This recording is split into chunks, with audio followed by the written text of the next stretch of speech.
tous et bienvenue dans cette très courte vidéo dans laquelle nous allons vous montrer comment vous inscrire dans BCMF. Si c'est la première fois que vous êtes sur notre chaîne, abonnez-vous, activez la cloche de notification pour ne rater les prochaines vidéos. Alors, le principe, il est très simple. Si quelqu'un vous a parlé de BCMF, vous contactez cette personne, vous lui dites qu'il vous envoie le lien. Il vous envoie le lien, la page va se présenter comme suit.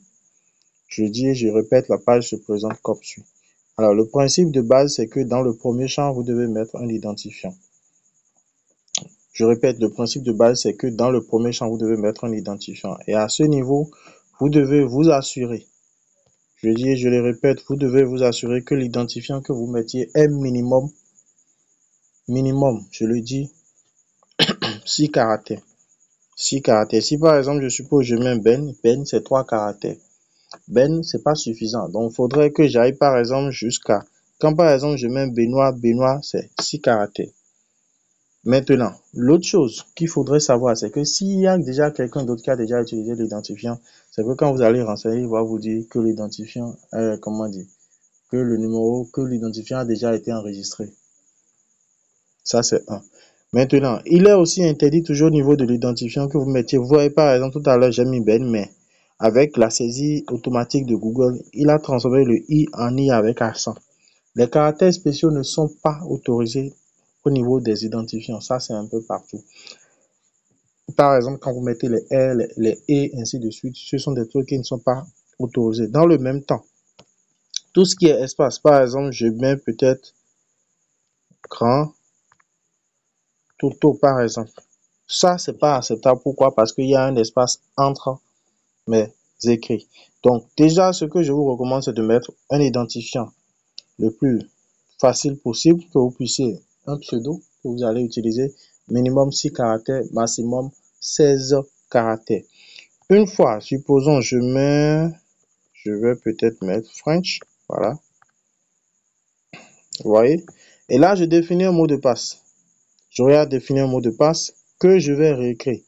Une fois que je réécris, vous voyez comme par exemple ça se présente. Chez certains, vous allez déjà voir le code qui s'affiche à ce niveau. Au niveau de ce champ-là, vous n'aurez pas le bouton obtenir le code de vérification. Mais dans le cas des personnes là, donc on clique sur obtenir le code de vérification et on attend un instant, voilà. Voilà. Vous voyez, le code de vérification est venu.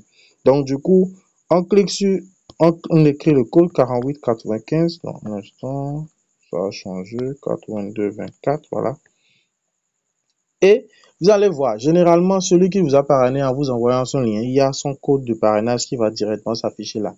Donc, quand vous finissez, vous cliquez « Je suis enregistré » et l'enregistrement sera fait. Il va vous rediriger automatiquement sur votre espace de travail.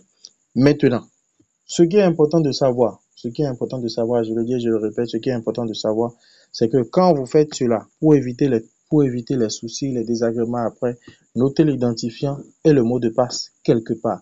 Cela va vous éviter des situations compliquées. Parce que, ici par exemple, il s'agit d'argent, il s'agit de la gestion de votre portefeuille. Vous devez y accorder le plus grand sérieux qu'il faut. Parce que, ici par exemple, supposons par exemple, vous mettez 100 000, vous mettez 200 000, vous mettez 1 million, vous mettez peut-être, même si c'est 1000 francs que vous mettez, 1000 francs aujourd'hui, c'est important pour quelqu'un. Donc du coup, prenez l'opportunité au sérieux et toujours, n'oubliez pas, il est important de toujours le rappeler, il faut toujours investir. L'investissement étant, tout investissement étant à risque, il faut toujours investir ce qu'on est prêt à perdre. Toutefois, il y a des opportunités qui sont plus sûres que d'autres. Donc, n'oubliez pas, notez l'identifiant et votre mot de passe quelque part. Cela vous évitera les cas de « Ah, j'ai oublié mon mot de passe », ce qui deviendrait un peu plus compliqué. Nous sommes à la fin de cette vidéo. On se retrouve dans d'autres vidéos aussi. Sur ce, ciao, ciao.